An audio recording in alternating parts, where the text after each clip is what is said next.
Ex-anggota Badan Intelijen Negara atau BIN Kolonel Infanteri Purnawirawan Sri Rajasa Chandra menyorot sebuah kejanggalan dalam pengerahan personil TNI saat demo ricuh.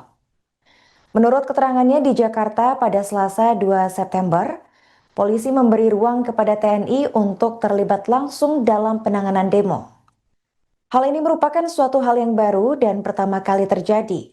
Lantaran kejadian seperti ini seharusnya mengoyak harga diri pasukan TNI. Menurut pandangan Sri, keterlibatan prajurit TNI terlebih pasukan tempur dalam mengamankan demo berupaya menempatkan TNI masuk ke dalam killing zone. Jika ada massa yang menyerang pasukan tempur saat kericuhan sudah tak terbendung, maka kemungkinan besar akan terjadi tindakan militer terhadap massa aksi. Perlu diketahui, Polri sendiri menyatakan sudah menangkap total 3.195 orang terkait demonstrasi ricuh di sejumlah wilayah di Indonesia. Menurut keterangan Karopenmas Divisi Humas Polri, yaitu Brigjen Pol Trunoyudo Wisnu Andiko, ribuan orang tersebut ditangkap oleh 15 Polda jajaran. Di antara ribuan orang tersebut, 55 diantaranya kini sudah ditetapkan menjadi tersangka. Sementara itu 387 lainnya telah dipulangkan dan 2.753 lainnya masih dalam proses pemeriksaan oleh petugas. Berdasarkan data yang kami terima Tribuners, dari 15 Polda yang melakukan penangkapan, Polda Metro Jaya adalah institusi yang melakukan penangkapan paling banyak. Polda Metro Jaya diketahui mengamankan sebanyak 1.240 orang yang terlibat kericuhan atas aksi demo yang berujung ricuh. Berikut ini kami akan melaporkan rincian jumlah orang yang ditangkap oleh ke-15 Polda jajaran dalam peristiwa demonstrasi di sejumlah wilayah. Di urutan pertama ada Polda Metro Jaya yang sudah menangkap sebanyak 1.240 orang. Di urutan kedua ada Polda Jatim yang menangkap sebanyak 709 orang, 173 telah dipulangkan, 485 dalam tahap pemeriksaan, dan 51 ditetapkan sebagai tersangka. Di urutan ketiga ada Polda Jawa Tengah yang menangkap sebanyak 653 orang dalam tahap pemeriksaan.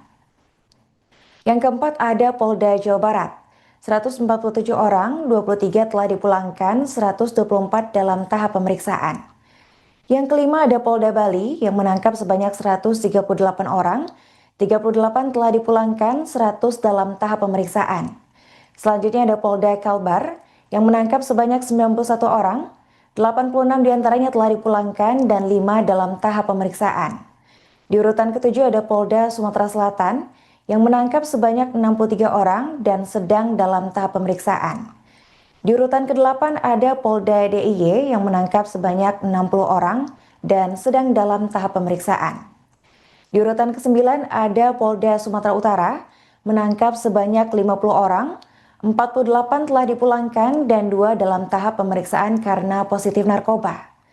Di urutan ke-10 ada Polda Jambi, 17 orang diamankan dan telah dipulangkan. Di urutan ke-11 ada Polda Banten yang menangkap sebanyak 15 orang dan dalam tahap pemeriksaan. Di urutan ke-12 ada Polda Sulbar, menangkap sebanyak 6 orang dan masih dalam tahap pemeriksaan. Di urutan ke-13 ada Polda Papua Barat Daya yang menangkap sebanyak 4 orang yang terlibat dalam kerisuhan dan sudah ditetapkan sebagai tersangka. Di urutan ke-14 ada Polda Sulawesi Tengah yang menangkap 1 orang dan itu pun telah dipulangkan. Sementara itu di urutan terakhir ada Polda NTB yang menangkap 1 orang dan telah dipulangkan. Pelibatan pasukan TNI kemarin untuk membantu polisi, ini juga ada yang janggal menurut saya.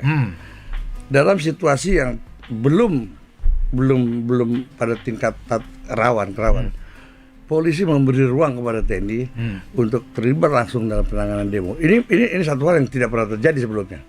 Karena buat TNI, ya kan, ini adalah semacam kayak harga diri mereka dalam penanganan ini. Tidak pernah polisi menerahkan kepada TNI dalam situasi yang masih seperti kemarin. Tapi kemarin itu terjadi. Nah, saya melihat bahwa ini semacam upaya menempatkan TNI masuk ke dalam killing ground, gitu ya, yang sebetulnya dapat merusak citra TNI. Apalagi Bapak lihat TNI yang dilibatkan pasukan Kostrad, satuan tempur. Pasukan tempur ya, Pak. Dia tidak pernah dibekali PH untuk anti huru-hara. Kodam aja sekarang nggak pernah dibekali itu, Pak. Kodam sekarang, ya kan? Bayangin kalau pasukan tempur. Kalau saja waktu pelaku demonstran melempar, terjadi tindakan militer. Ya, karena itu otomatis Iya, ya, Pak. jelas, Pak. Karena gini, Refleks ya. karena ini kan yang dilibatkan pasukan tempur, Pak. Jadi kalau dia melakukan tindakan militer, itu tindakan tempur. Coba bayangin, Pak. Ya kayak ngadepin musuh gitu ya. Iya. Nah, ini kan kerawanan sebetulnya. Iya. Nah, kenapa itu bisa terjadi kan? Itu satu hal yang harus TNI perhatikan. Iya. Bukan tidak boleh melibatkan pasukan TNI. Memang ada di dalam undang-undang kan, dalam operasi militer serangan boleh. atas permintaan polisi kan, gitu. Iya. Cuma yang mana yang mesti itu aja. Mana yang di PKU kan yang lebih patut untuk masuk, ya itu pasukan teritorial lah. Ada Kodam, Kodim, Korem, Koramil. Kan? Pasukan teritorial lebih pas ya. Lebih pas. Iya. Karena dialah yang pasukan TNI yang berinteraksi dengan masyarakat. Kalau Kostrad mana ada, Pak? Iyalah. Iya. Download Tribun X sekarang. Menghadirkan lokal menjadi Indonesia.